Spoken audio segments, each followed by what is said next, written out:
This is Heart Pocket Podcast number 396 for May 12th, 2026. Heart Pocket Podcast, seeking to align our hearts with God's heart, making our hearts more like the heart of Jesus.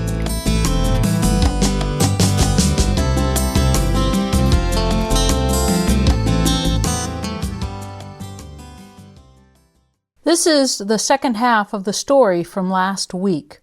We will review the story and then continue with the spiritual observations. So, starts out saying, then all of the tax collectors and sinners, they came to Jesus to hear him. And the Pharisees and scribes, they grumbled and they said, this man, he welcomes sinners and eats with them. So Jesus told a parable, and he said, which one of you, if you have 100 sheep and you lose one of them, you'll go and you'll look until you find it. And then you take it, put it on your shoulder, and rejoice. And then when you go home, you gather your friends and your neighbors, and you say, rejoice with me, for my lost sheep, I have found it. So in the same way, there is more joy in heaven over one sinner who repents than over 99 who have no need of repentance. And that is the story. So Jesus, he addresses all of them as he shares, it goes on and he proceeds to share a parable and says, which one of you, if you have 100 sheep and you lose one of them, you're going to go and look until you find it, and then you find it, put it on your shoulder and rejoice. And then you go home and call all your neighbors and friends and say, rejoice with me because my lost sheep, I found it. I'm thinking about this guy in the parable, and as he's like, what would it require for him to leave 99 and go look for one sheep? Like, what does that show us about the character of this man? He really cares about each sheep. Yeah. He's willing to risk the other sheep for the sake of the one. Yeah. Relationship is more important than just like gathering numbers and having success. Okay, relationship. Can you expound what you mean by that? How you see that in the story? Well, a person or a leader, somebody that's responsible for a lot of things, might really focus on making that very successful and then not really caring about that individual. So making themselves look good and being successful versus really caring for that one person that might not be so easy to deal with and actually nobody probably likes. Yeah, that's a really great observation. Collecting taxes or something. What did the rest of you think about what Kennedy said? He had, it was like effort that he had to spend to go after that sheep. And he didn't know where it was either, so. Maybe his relationship was, they saw that his relationship was real, and that's why they went after him. Like, I know Butch was saying maybe because he was a humorous guy, but maybe it was also because he cared about every single one, and they saw that in him. Or both. We see that the shepherd's very detail-oriented, that he knows which one. He can just look and see, oh, one's not here. He kind of knows his sheep. Yeah, that's a great observation. Kind of like that relationship with individual one. And he knows where sheep go. He's going to search until he finds them. But it really helps. That becomes a doable task when you know where sheep go. and even maybe no individual sheep have a tendency toward a particular place or activity. So unless he does something really off the wall, the sheep, the shepherd's got a good chance of finding him. So I think, Cheryl, you had mentioned something about it would have taken great effort to go and look for the sheep. So it made me start thinking about, like, what might that show us about the character of that man, that he's willing to, like, even though that choice is going to impact him and he's going to have to maybe sacrifice some time or get dirty, like, what might that show us about the heart of that man, that he's willing to do that? That in those cultures that the animals are second only to children. So you have your family primarily, then your flocks. And so if that's your priority, that's what you're going to prioritize. So God prioritizes sinners. Wow. You didn't get 100 sheep by being slackered with them. Say that again. You don't get 100 sheep by, being loosey-goosey about where your sheep are. Yeah. Seems like a good number, fairly impressive number of sheep to me. I don't know for sure. But it looks like he cared about each individual sheep, not just the whole. Cared about each one. So the parable, he finishes by saying that in the same way, there is more joy in heaven over one sinner that repents than over 99 that need no repentance. Which makes you think, what might that statement, what might that show us about the heart of God, that he compares all of this effort to the relationship, the prioritizing for just one sheep, and that he says that there's more joy in heaven over one sinner that repents than over 99 that need no repentance. I think God sees the value in every. I'm being careful here not to step out of the story because I almost did. I think God sees the value in every person getting salvation. That He wants every person to have repentance. So if that means just that one, we're going to focus on that one because these 99 over here are good to go. It's like a sick person. There might be 100 people in here, but there might be 100 people in this room. One of them is really sick.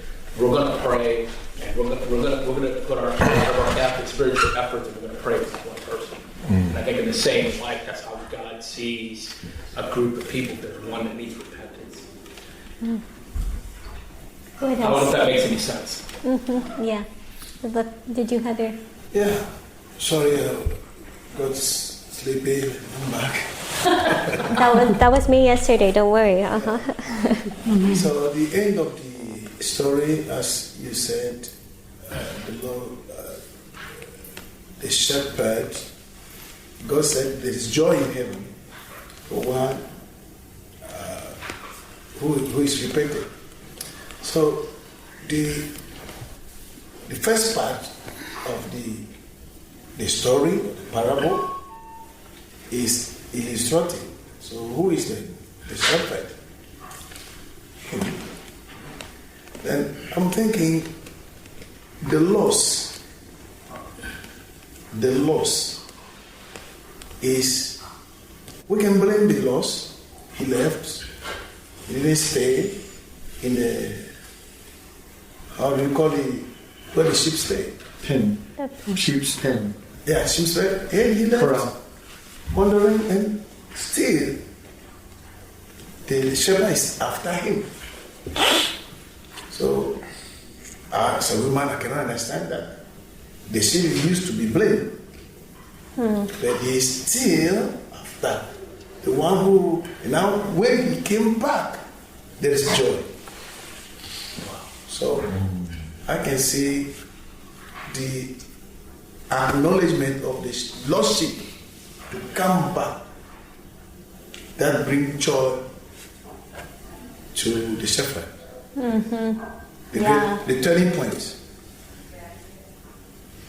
And the other 99 who didn't see the need of repentance,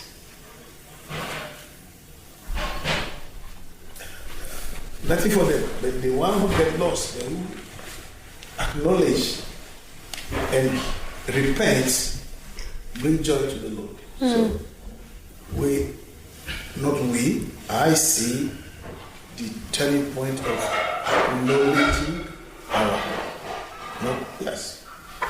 The sheep must acknowledge his error and repent and come back. The importance.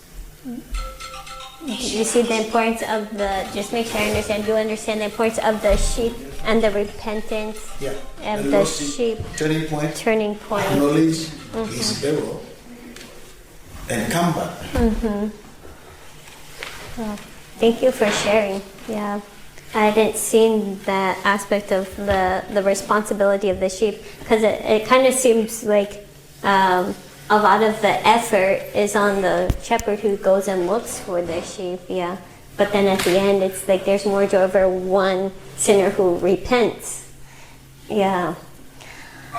We've seen a lot of great observations in this story. I think one thing that we saw was like a lot of it just doesn't really make sense. I think Daniel kind of brought in why leave the 99 for just one, and just the value of the relationship, the prioritizing just one sinner.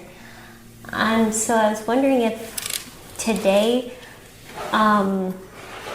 do we still see that happening where believers will value just one sinner, that they will go to great extent and effort to find one lost soul?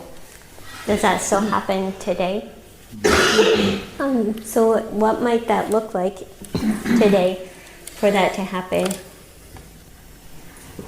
Well, I think with the oral Bible translators we've been working with around the world, where they're going to these obscure tribes with obscure dialects, and there might be 1,000 people. Maybe. Yeah, might be. And they're doing an oral Bible translation for that group of people so they can hear the word of God in their own heart language. And I would agree 100%. A friend of mine just spent a decade and they saw one person come to the Lord. Wow. And of course it was heavy Islam, so the persecution, the undercover. Yeah. And he said it was worth it. Wow. In eternity, it was worth it because he's looking forward to that rejoicing. Mm-hmm. And that eternal rejoicing, not just that moment, but forever this brother is with us because he and his family, 5 of them, 10 years. Thank you for sharing. Wow. Does anybody else have a story you'd like to share? Well, the Buddhist world is a lot like that. It's very hard going. It's such a difficult thing to understand. So lots of times there's like very few people that come to believe, but when they do, there's a lot of rejoicing. You don't see great giant people do this, and you see like 1 or 2 after a couple or 3 years of investment. Yeah. My sister and her husband, missionaries in Japan, and the northern part of Japan, in Hawaii. And they have this church, planting all these seeds. They've said yes to the Father. They've been 7 years without seeing salvation yet, but they know there will be rejoicing when they get that first salvation. Japan's a very hard place. A lot of honor, shame. They're going to hear honor, shame. Very heavy tradition. So, I'm looking forward to hearing the good news when that Rivers of Life Church has a salvation, has a baptism. So how can this story, or is there anything in this story that can help you in the future if you're,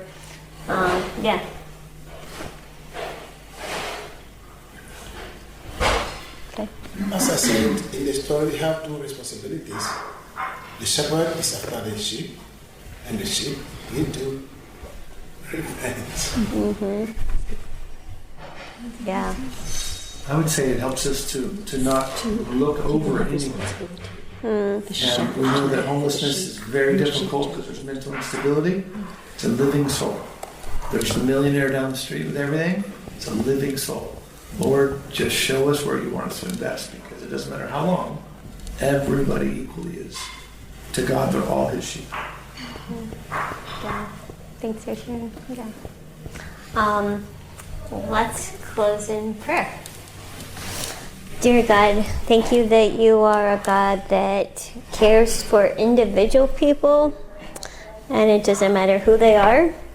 I pray that you would help us to have eyes like you and care for individuals and go to great lengths and effort to reach just one lost soul for you. Thank you for this time in your word. In Jesus' name, amen. If you would like to study this story some more, it's in Luke 15, 1 through 7. And there's 2 parables after it that talk about lost things being found that are really cool too. So, tune in next week for another episode of Heart Pocket Podcast, and feel free to subscribe on iTunes. For those who wish to have more information about Simply the Story trainings, please feel free to contact the office at info@simplythestory.org or call us at 951-658-1619. You can also visit our website at simplythestory.org. And now you can watch God's story in hundreds of languages just from our simplythestory.org website. You've been listening to Heart Pocket Podcast, hiding God's Word in our heart pockets, changing the world one heart at a time. When it sings of glory, I sing the new soul. Will be the old story that I have loved so long.